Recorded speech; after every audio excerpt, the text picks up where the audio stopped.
जय शिव शक्ति। इस spiritual channel में आप सबका स्वागत है। हम जिस बुक को यहाँ ऑडियो वीडियो फॉर्म में सुन रहे हैं उसका नाम है जीवात्मा जगत के नियम, the laws of spirit world. यह बुक नेशनल अवार्ड द्वारा सम्मानित है।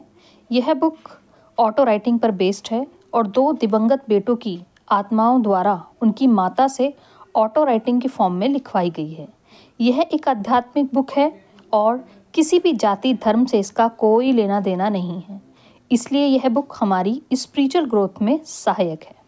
बस चेतावनी यह है कि खुद से कभी भी ऑटो राइटिंग करने की चेष्टा ना करें, क्योंकि यह कला ईश्वर द्वारा किसी खास को दी जाती है और जानबूझकर ऐसा करना आपके लिए हानिकारक हो सकता है।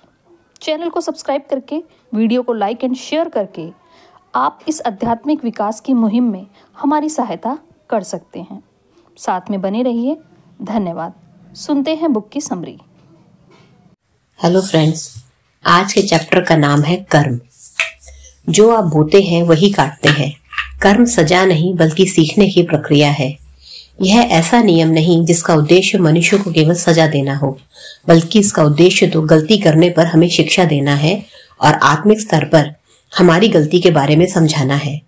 खेद प्रकट करने का कोई अर्थ नहीं। ईश्वर का न्याय परिपूर्ण होता है, कोई भी इससे बच नहीं सकता। यदि आप दूसरों की खुशी नहीं देख सकते तो आप स्वयं भी खुश नहीं रह सकते। प्रश्न, कर्म क्या है? कर्म इस सिद्धांत पर आधारित होता है कि आप जो बोएंगे वही काटेंगे, अर्थात आप जैसा करेंगे वैसा ही भरेंगे। इसे कर्म फल के रूप में समझाया जा सकता है।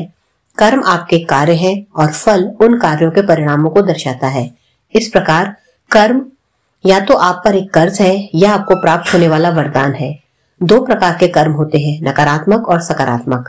नकारात्मक अथवा बुरे कर्म आपके नकारात्मक कार्यों के कारण होने वाले परिणामों को दर्शाते हैं। सकारात्मक या अच्छे कर्म वो आध्यात्मिक वरदान है जो सकारात्मक कार्यों अथवा निस्वार्थ भाव से किए गए अच्छे कार्यों के कारण आपको प्राप्त होते हैं। ईश्वर ने ऐसे नियम बनाए हैं जिनके द्वारा उनके बनाए ब्रह्मांड का संचालन होता है और यह उनकी सभी रचनाओं का कर्तव्य है कि वे उन नियमों का पालन करें। यह उनका कर्तव्य है, लेकिन उन्हें कुछ भी करने के लिए जबरदस्ती नहीं की जा सकती। स्वतंत्र इच्छा की यही प्रकृति होती है। इसलिए आप जो भी फैसला करते हैं वह बिल्कुल आप पर निर्भर करता है। लेकिन यदि आप ईश्वर के नियमों को न मानने का फैसला करते हैं तब भी आप हमेशा उनके अंतर्गत ही काम करते रहेंगे। कोई भी आत्मा आध्यात्मिक नियम से बढ़कर नहीं होती। प्रश्न, कर्म किस प्रकार संचालित होता है? क्या सकारात्मक और नकारात्मक कर्म एक दूसरे को निरस्त कर सकते हैं?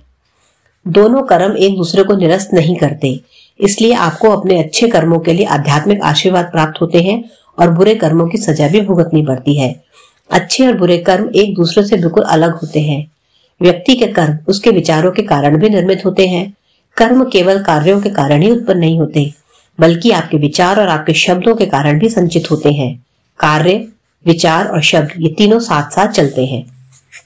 प्रश्न, व्यक्ति नकारात्मक कर्म किस प्रकार भोगता है? व्यक्ति को अपने नकारात्मक कर्म उसके मानसिक, शारीरिक अथवा स्वास्थ्य, परिवार, धन, मुकदमे से संबंधित समस्याओं से होने वाले भावनात्मक कष्ट के रूप में भोगने पड़ते हैं। बीमारी ऐसा विकल्प हो सकता है जिसे आपने अपने कर्मों का ऋण चुकाने की प्रक्रिया के रूप में चुना हो। नकारात्मक कर्म के पीछे यही तथ्य है कि आप इस पार्थिव जीवन का उपयोग अपना ऋण चुकाने के लिए कर रहे हैं। यह ऋण न केवल आपके पिछले जन्मों में उत्पन्न हुआ था, बल्कि आपके इस जन्म में भी हुआ है। मन में यह धारणा न रखें कि आप केवल अपने पिछले जन्मों के बुरे कर्मों का हिसाब चुका रहे हैं। हो सकता है कि आप पृथ्वी पर एक बहुत छोटा कार्मिक ऋण लेकर आए हो, लेकिन यदि आप इस वक्त बुरे रास्ते पर हैं, तो आप इस समय अपने जीवन के दौरान नकारात्मक कर्म का बोझ बढ़ाते रहते हैं। कर्म की समझ वास्तव में मनुष्य के लिए बहुत ही उपयोगी है, क्योंकि कई बार जब आपको जीवन में दुखों का सामना करना पड़ता है तब आप समझ नहीं पाते कि उन दुखों का कारण क्या है। यह दुख ऐसी चीज है जिसे आपने खुद चुना है, क्योंकि यह आपके आध्यात्मिक विकास के लिए आवश्यक है। यह जानकर आप इन दुखों का सामना गरिमा के साथ कर पाएंगे। कभी भी अपने किए हुए बुरे कर्मों को सुधारने का मौका न गंवाएं। अपने अभिमान के चलते इसे टालने की बजाय इसी जीवन में पिछली समस्याओं को सुधारने का अवसर मिलना एक आशीर्वाद ही है। आप इसी जीवन में प्रत्येक व्यक्ति के प्रति किए हुए अपने कर्मों का हिसाब चुका लें। इस तरह आप अपने कर्मों का हिसाब अगले जन्म में चुकाने का इंतजार करने की तुलना में इसी जन्म में अधिक आसानी से और जल्दी चुका पाएंगे। यदि आप अपने गलत कर्मों का हिसाब अभी नहीं चुकाते हैं तो आपके नकारात्मक कर्म बढ़ते जाते हैं, क्योंकि आप ईश्वर के दिए हुए अवसर की अवहेलना करने का फैसला करते हैं। प्रश्न: बहुत से लोग मानते हैं कि दान पुण्य करने से नकारात्मक कर्मों को मिटाया जा सकता है। क्या ये सही है? नहीं, आपको अपने बुरे कर्मों का हिसाब चुकाना ही पड़ता है। इससे कोई फर्क नहीं पड़ता कि आप कितना दान पुण्य करते हैं। इस तरह आप कभी भी अपने कर्मों को मिटा नहीं सकते। बहुत से लोग ऐसे हैं जिनमें यह गलत धारणा होती है कि हजारों का दान देने पर स्वर्ग प्राप्त कर लेंगे। यदि आप ऐसे उद्देश्य के साथ कोई भी अच्छा काम करेंगे तो आप स्वर्ग देखने के बाद तो भूल ही जाए। आपकी दुनिया में सबसे बुद्धिमान न्यायाधीशों द्वारा किया गया न्याय भी कभी कभी सही नहीं होता, लेकिन ईश्वर के नियम अपने आप में परिपूर्ण होते हैं और इन नियमों के कारण आपके साथ जो न्याय होता है वह बिल्कुल उचित होता है। यह न्याय कर्म के रूप में आपको प्राप्त होता है। यदि आप अपने लोगों से कुछ छिपाने की कोशिश करेंगे तो यह छिपा रह सकता है, लेकिन ईश्वर से आप कुछ भी छिपा नहीं सकते। प्रत्येक विचार, शब्द और कर्म आपके अवचेतन मन द्वारा आपके आक्षिक रिकॉर्ड में दर्ज किए जाते हैं, चाहे आप माने या न माने, यही सच है। प्रश्न: आपने एक बात सबसे पहले कही थी, बहादुरी और मुस्कान के साथ अपनी सभी समस्याओं का सामना कीजिए। लेकिन जब लोग कष्ट झेल रहे हो तब यह कैसे संभव हो सकता है? अपनी समस्याओं का सामना बहादुरी और मुस्कान के साथ करना बहुत ही महत्वपूर्ण है, क्योंकि आपको अपने कर्मों का हिसाब चुकाना है। इसलिए आप इससे दूर ना भागें। यदि आप शिकायत करते हैं और चिढ़ते हैं, खुद को दयनीय स्थिति और निराशा में डालते हैं, अपनी तकलीफ को एक बहुत बड़ा मुद्दा बना देते हैं और इस तरह अपने प्रियजनों और आपकी मदद करने वाले लोगों को भी मुश्किल में डालते हैं, तो आप अपने कर्मों का हिसाब बिल्कुल चुका नहीं रहे, बल्कि आपके बुरे कर्मों का बोझ और बढ़ सकता है। अथवा यदि आप इसे चुका रहे हो तो चुकाने की गति बहुत धीमी हो जाती है और आपकी तकलीफ का कोई अंत नहीं है, ऐसा आभास होता है। इस प्रकार आप अपनी समस्याओं को दुख का रूप दे रहे हैं।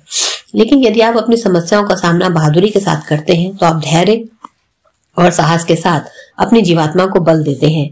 आप समस्याओं की प्रकृति से वाकिफ होते हैं और उनसे ऊंचे स्तर पर आध्यात्मिक तरीके से निपटते हैं। इसलिए अपनी समस्याओं के दौरान मुस्कुराते रहिए, सकारात्मक बने रहिए और अपनी तकलीफों का गरिमा के साथ सामना करें।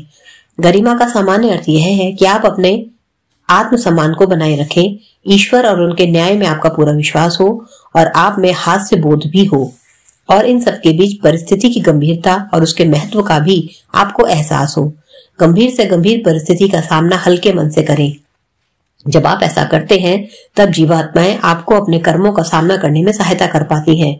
जब आप साहस और गरिमा दिखाते हैं तो आप ईश्वर के समक्ष यह प्रस्तुत कर रहे होते हैं कि आप अपनी राह में आई हुई समस्याओं का सामना आध्यात्मिक तरीके से, बिना किसी को दोष दिए और बिना क्रोधित या नकारात्मक हुए कर सकते हैं। आप अपने अवचेतन मन से संचालित होते हैं और जीवात्माएं आपके लिए प्रार्थनाएं करने में सक्षम होती हैं, ताकि आपको अपनी समस्याओं का सामना करने की शक्ति मिले। जीवात्माएं आपकी समस्याओं को दूर नहीं कर सकती, लेकिन जीवात्मा जगत से अतिरिक्त प्रार्थना और सुरक्षा हासिल कर आपको अपनी समस्याएं सुलझाने के लिए अधिक शक्ति प्राप्त होती है और आप अपने कर्मों का हिसाब सहजता से और जल्दी चुका पाते हैं। इसका यह अर्थ नहीं कि आपके कर्म कम हो जाते हैं, बल्कि इसका अर्थ यह है कि आपको उन्हें अधिक अच्छे तरीके से और जल्दी निपटाने की शक्ति और बुद्धि प्राप्त होती है। प्रश्न: लेकिन कभी कभी ऐसा वक्त भी आता है जब मनुष्य को अकल्पनीय दुख भोगना पड़ता है। उस समय ऐसा सोचना कि यह मेरा कर्म है, मैं इसी लायक हूँ, यह बड़ा मुश्किल होता है। हाँ, आपकी बात हम समझ सकते हैं, लेकिन हम आपसे स्वयं की निंदा करने को नहीं कह रहे। हम तो बस यह कह रहे हैं कि आप आध्यात्मिक नियमों को जानें और यह समझ लें, ये मनुष्य के साथ जो कुछ भी होता है वह उसके अपने फैसलों के ही कारण होता है। इसका यह अर्थ नहीं कि आपके साथ जो कुछ बुरा होता है वह आपकी गलती है। वह सब इसलिए होता है क्योंकि आप में जागरूकता की कमी है। जिस वक्त आप गलती करते हैं उस वक्त आप पूरी तरह सजग नहीं होते कि यह गलत है, अथवा यदि आप सजग थे तो हो सकता है कि आप में जो सही है वह कर्म करने की ताकत न रही हो। अतः ऐसी भी परिस्थितियां आती हैं जब मनुष्य को भयानक कष्टों से गुजरना पड़ता है, जबकि वह उनके अपने कर्मों का फल नहीं होता। ऐसा तब होता है जब कोई मनुष्य अपनी स्वतंत्र इच्छा का गलत प्रयोग दूसरों को कष्ट देने के लिए करता है। दुर्भाग्य से मनुष्य जब पृथ्वी पर दोबारा जन्म लेता है तब उसे यह जोखिम उठाना पड़ता है। समाधान केवल एक ही है कि आप प्रबलता बनाए रखें और ईश्वर पर नाराजगी न जताएं। ईश्वर से अपना बचाव करने और आपको स्वस्थ करने में मदद करने की प्रार्थना करें। कभी कभी लोग न केवल नकारात्मक कर्म से बल्कि अपने जीवन में घटित होने वाली अच्छी चीजों से भी डरते हैं। उन्हें लगता है कि किसी भी क्षण यह सब कुछ उनसे छिन जाएगा। अपने बुरे कर्मों का सामना बहादुरी के साथ करना महत्वपूर्ण है, लेकिन महत्वपूर्ण यह भी है कि आप अपने अच्छे कर्मों को गरिमा पूर्वक स्वीकार करें। यह वास्तव में आश्चर्य की बात है कि बहुत से लोग ऐसे भी हैं जिन्हें यह नहीं पता होता कि जीवन में आने वाली अच्छी चीजों को स्वीकार कैसे किया जाए। सबसे पहले तो अपने जीवन में आने वाली हर अच्छी चीज के लिए ईश्वर को धन्यवाद दें। यह बहुत ही महत्वपूर्ण बात है। पृथ्वी पर लोग बुरे समय में ईश्वर से मदद तो मांगते हैं, लेकिन जब अच्छा समय आता है तब वे बड़ी आसानी से ईश्वर को भुला देते हैं। यदि आप ईश्वर को दुख की घड़ी में याद करते हैं तो सुख के क्षण में भी उन्हें याद करना मत भूलिए। उनके साथ रहने के आनंद का अनुभव करें। आखिर हम सब उन्हीं की तो संतान है। जब हम आध्यात्मिक रूप से प्रगति करते हैं अथवा जब हम अपना जीवन कार्य पूर्ण करते हैं तब वे प्रसन्न होते हैं। वे हमारी झोली में वह सारे आशीर्वाद और खुशियां डालना चाहते हैं जिन्हें हम संभाल सके। दूसरी बात, आपकी जीवन यात्रा में जिन लोगों ने आपकी सहायता की हो, आपके परिवारजन, दोस्त या कोई भी अन्य व्यक्ति जिसने आपकी सहायता की हो, और जीवात्मा जगत में आपके फरिश्ते, उन सबका शुक्रिया अदा करें। उनके योगदान को स्वीकार करना महत्वपूर्ण है। बिना आपकी जानकारी के आपके फरिश्तों ने कई बार मुसीबतों से आपकी रक्षा की है और आपको उस समय प्रोत्साहन दिया है जब आपको उसकी जरूरत सबसे अधिक थी। इसलिए मन ही मन में हमेशा उनके शुक्रगुजार रहिए और ईश्वर से उन पर कृपा करने की प्रार्थना कीजिए। पृथ्वी की आत्माएं सर्वशक्तिमान ईश्वर से जरूर प्रार्थना कर सकती हैं कि वह जीवात्मा जगत में उनके प्रियजनों, उनके जीवात्मिक मार्गदर्शक और अन्य फरिश्तों पर कृपा करें। तीसरी बात, अच्छे कर्मों की सराहना करने की राह में अपराध बोध भी आता है। पृथ्वी पर मनुष्यों को गलत कारणों से भी अपराध बोध का एहसास कराया जाता है। कुछ ऐसे भी लोग होते हैं जिन्हें दूसरों के अंदर अपराध बोध पैदा करने में आनंद आता है। ऐसे लोगों के सामने न झुके, चाहे वे आपके कितने ही करीबी क्यों ना हो। वे हमेशा अपनी तुलना आपसे करेंगे और आपके जीवन में जो कुछ भी आशीर्वाद स्वरूप है उसके बारे में आपको बुरा सोचने पर मजबूर कर देंगे। यह बिल्कुल साफ साफ समझ लें कि यदि आप सच्ची राह पर हैं तो आपको अपने जीवन में अच्छे अनुभव होते हैं, तो यह इसलिए कि आप इस योग्य हैं।